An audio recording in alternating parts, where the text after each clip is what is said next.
നമസ്കാരം. ആയില്യം നക്ഷത്രത്തെ പറ്റി പൊതുവെ ഒരു ധാരണയുണ്ട്. അയൽവക്കം മുടിയും അതൊക്കെ വെറുതെയാണ്. ആയില്യം ഗണ്ണാന്തത്തിൽ വന്നാൽ ഋക്ഷസന്ധിയാണ് കർക്കിടക രാശി. പുണർദം അവസാനം പൂയം ആയില്യം ഈ നക്ഷത്രങ്ങൾ വരുന്നതാണ് കർക്കിടക രാശി. ഇത് ഋക്ഷസന്ധി എന്നാണ് ഇത് കഴിയുക എന്നർത്ഥം. ഇപ്പോൾ നമ്മൾ രാശി വയ്ക്കുകയാണെങ്കിൽ കർക്കി വൃശ്ചിമീനം അങ്ങനെയൊക്കെയാണ് വയ്ക്കുക. അപ്പോൾ കർക്കിടകൻ രാശി എന്ന് പറയുമ്പോൾ ഒരു തീരാന്നർത്ഥത്തുള്ളൂ. അപ്പോൾ കർക്കിടക രാശിയിൽ ആയില്യം 29 ഭാഗം, അതായത് അവസാന ഭാഗത്ത് വരികയും അത് ചില ദിവസങ്ങളിൽ ജനിക്കുകയൊക്കെ ചെയ്താലാണ്, ചതുർത്ഥി അങ്ങനെയൊക്കെ ദിവസങ്ങളിൽ ജനിച്ചാൽ മാത്രമേ ആയില്യത്തിന് കാഠിന്യമുള്ളൂ. ആയില്യം വന്നുകൊണ്ട് അയലൊക്കെ മുടിയുന്നൊന്നുമില്ല, അതൊക്കെ മിഥ്യാധാരണകളാണ്. ആയില്യത്തിൽ നമുക്ക് പേടിക്കേണ്ട കാര്യമൊന്നുമില്ല.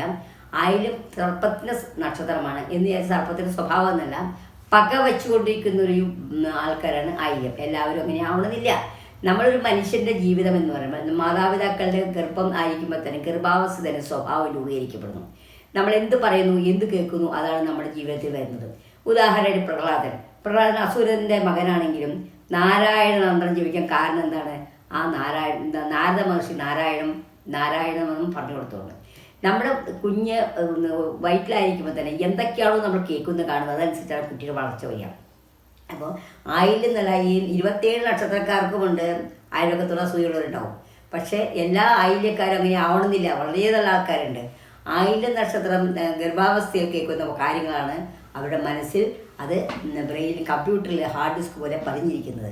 അതാണ് അവർ പുറത്തു വരുമ്പോൾ അവർക്ക് ഉണ്ടാവുന്നത്. അതാണ് സ്വഭാവ രൂപീകരണ സമയത്തൊക്കെ നമ്മൾ കുട്ടികൾക്ക് നല്ല വാക്കുകൾ കുട്ടികൾ കേൾക്കത്ത്, നല്ല വാക്ക് പറയുക, സ്നേഹം പകരുക, സ്നേഹത്തോടെ ഇരിക്കുക, നല്ല ഭക്ഷണങ്ങളാണ് ഗർഭിണികൾക്ക് ആഗ്രഹിക്കാൻ വാങ്ങിച്ചു കൊടുക്കണമെന്നൊക്കെ പറയില്ലേ വേണ്ട. അതാണ് എപ്പോഴും പറയുന്നുണ്ട്. അതാണ് അതിൻ്റെ കാരണങ്ങൾ. അങ്ങനെ നല്ല രീതിയിൽ ഇരിക്കുകയാണെങ്കിൽ ആയില്യക്കാരെ കൊണ്ട് നമുക്ക് ബുദ്ധിമുട്ടൊന്നുമില്ല. എല്ലാ ആയില്യക്കാരും അങ്ങനെയൊന്നും അല്ല. ആയില്യമല്ലാത്ത നക്ഷത്രക്കാർക്ക് അസൂയം കണ്ണൊക്കെ ഉണ്ടാവും, കരിങ്കണ്ണൊക്കെ ഉണ്ടാവും, അതൊക്കെ പോട്ടെ. അപ്പോൾ അങ്ങനെ ആയില്യ നക്ഷത്രം അങ്ങനെ ആക്ഷേപിക്കേണ്ട കാര്യമൊന്നുമില്ല. ആയില്യ നക്ഷത്രം അസുര നക്ഷത്രമാണ്. പാമ്പാണ് അതിൻ്റെ ദേവൻ. ആ സർപ്പത്തിൻ്റെതായ പക ചിലർക്ക് ഉണ്ടായിരിക്കാം, എല്ലാവർക്കും ഇല്ല. അത് എല്ലാ നക്ഷത്രക്കാർക്കും പകയൊക്കെ ഉണ്ട്. ആയില്യത്തിൻ്റെ പ്രത്യേകതയൊന്നുമില്ല. ആയില്യം നക്ഷത്രം കർക്കിടക രാശിയാണ്. 2ാം ഭാവത്താണ് സൂര്യൻ. ചിങ്ങം എന്ന് പറയുമ്പോൾ 2ാം ഭാവത്ത് ആദിത്യം വരുന്നു. അപ്പോൾ ആ ചിങ്ങമാസം വളരെ കെയർഫുള്ളായിരിക്കണം. അറിവില്ലാതെയോ അറിഞ്ഞോ വായുന്ന വാക്കുകൾ അത് പ്രശ്നമായി. ഒരടി കൊടുത്താലും ഒരു വാക്കുകൂടി ചീത്ത പറയുന്ന പറയുന്നത്. അപ്പോൾ വളരെ കെയർഫുള്ളായിട്ട് ശ്രദ്ധയോടെ വാക്കുകൾ ശ്രദ്ധിക്കുക. നാരായണനാമം ജപിക്കുക. ഓം നമോ നാരായണായ ജപിക്കുന്നവർക്ക് ദേഷ്യം കുറവായിരിക്കും. ഓം നാരായണായ വിദ്മഹേ വാസുദേവായ ദേവീ തന്നോ വിഷ്ണു പ്രചോദയാൽ ദിവസവും അത് ജപിക്കുക. രാവിലെ 5:30 മുമ്പ്, അതായത് ബ്രാഹ്മമുഹൂർത്തത്തിൽ തന്നെ എഴുന്നേറ്റ് രാവിലെ നമ്മൾ ജപിക്കേണ്ട കാര്യങ്ങൾ എന്താണ്? ഓം ദേവകീസുത ഗോവിന്ദ വാസുദേവ ജഗത്പതി എന്നൊരു നാമമുണ്ട്. അതുപോലെ കൃഷ്ണ ഗായത്രി എന്ന് പറയുന്നത് വളരെ നല്ലതാണ്. നാരായണായ വിദ്മഹേ വാസുദേവായ ദേവീ തന്നോ വിഷ്ണു പ്രചോദയം. അത് ജപിച്ചാൽ തന്നെ വളരെ ക്ഷമയുണ്ടാവും. ഈ നാമം ജപിച്ചുകൊണ്ട് ഭക്ഷണം പ്രായം ചെയ്താൽ ആ കുട്ടികൾക്ക് ആ വീട്ടിലുള്ളവർക്കും വളരെയധികം മനസ്സമാധാനം, സന്തോഷം ഉണ്ടാവും. ഇപ്പം നമ്മൾ വെള്ളം എടുത്ത് ജപിച്ച് നാരായണായ വിദ്മഹേ വാസുദേവായ ദേവീ തന്നോ വിഷ്ണു പ്രചോദയം ജപിച്ച് ഒരു 3 പ്രാവശ്യം ജപിച്ച വെള്ളം കുട്ടികൾക്ക് കൊടുക്കുകയാണെങ്കിൽ ആ കുട്ടികളുടെ സ്വഭാവത്തിന് മാറ്റം വരും. അത്രത്തോളം പ്രാധാന്യമുള്ളതാണ് നാരായണ വിഷ്ണു ഗായത്രി എന്ന് പറയുന്നത്. അങ്ങനെ നമ്മൾ ഈ നാരായണ ജപിക്കുക ഈ മാസം, അതായത് വിഷ്ണു ക്ഷേത്രത്തിൽ പോവുക, നാരായണ നാമം ജപിക്കുക, ക്ഷമയോടെ കരുതലോടെ ഇരിക്കുക. അപ്പോൾ പ്രശ്നങ്ങൾ ഉണ്ടാവില്ല. ഒരു വാക്കുകൊണ്ടൊരു മരണം വരെ സംഭവിക്കാം, കത്തിക്കുത്തോരാക്കാം. അപ്പം വാക്കുകൾ വളരെ ശ്രദ്ധയോടെ ഉപയോഗിക്കാൻ ആയില്യം നക്ഷത്രക്കാർ വളരെയധികം ശ്രദ്ധിക്കുക. ആയില്യം നക്ഷത്രത്തിൽ വേദ നക്ഷത്രമാണ് മൂലം. ആയില്യം മൂലം തമ്മിൽ വിവാഹം കഴിക്കാൻ പാടില്ല, വേദ നക്ഷത്രം എന്ന് പറയും. പിന്നെ സ്ത്രീ ആയില്യം നക്ഷത്രം ജനിച്ചെങ്കിൽ ആയില്യം പൂരം നക്ഷത്രം വർജിക്കണം.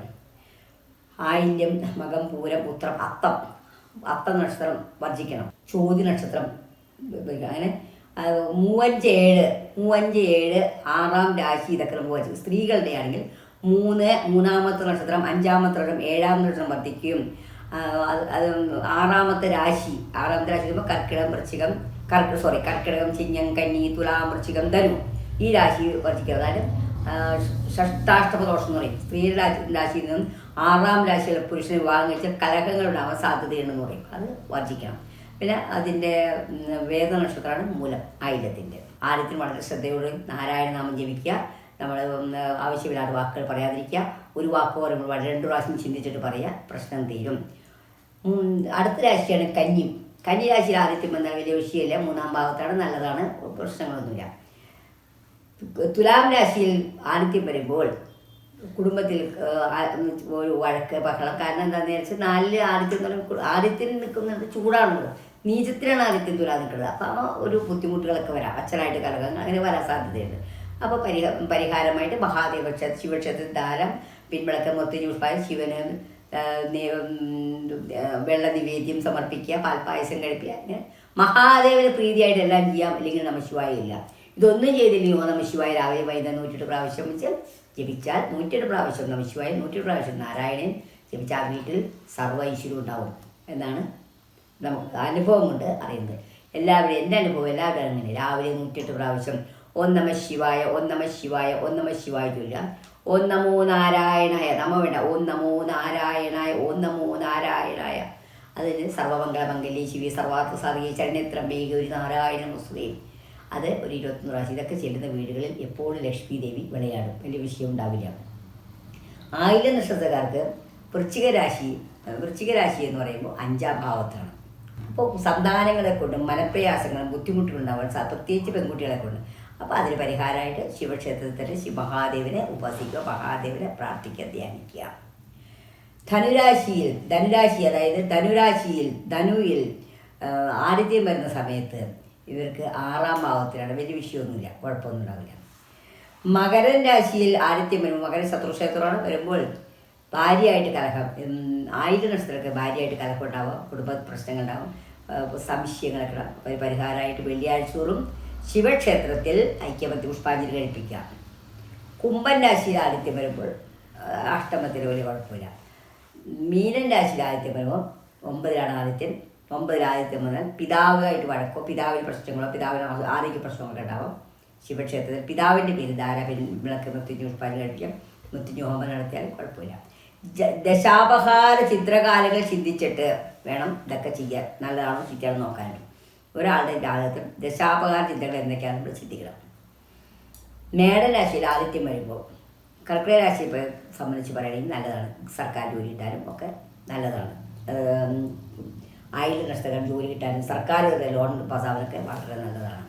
ഇടവത്തിൽ ആദിത്യം വരുമ്പോൾ 12 വ്യാഴം മാറ്റി ജന്മത്തിലേക്ക് വരും.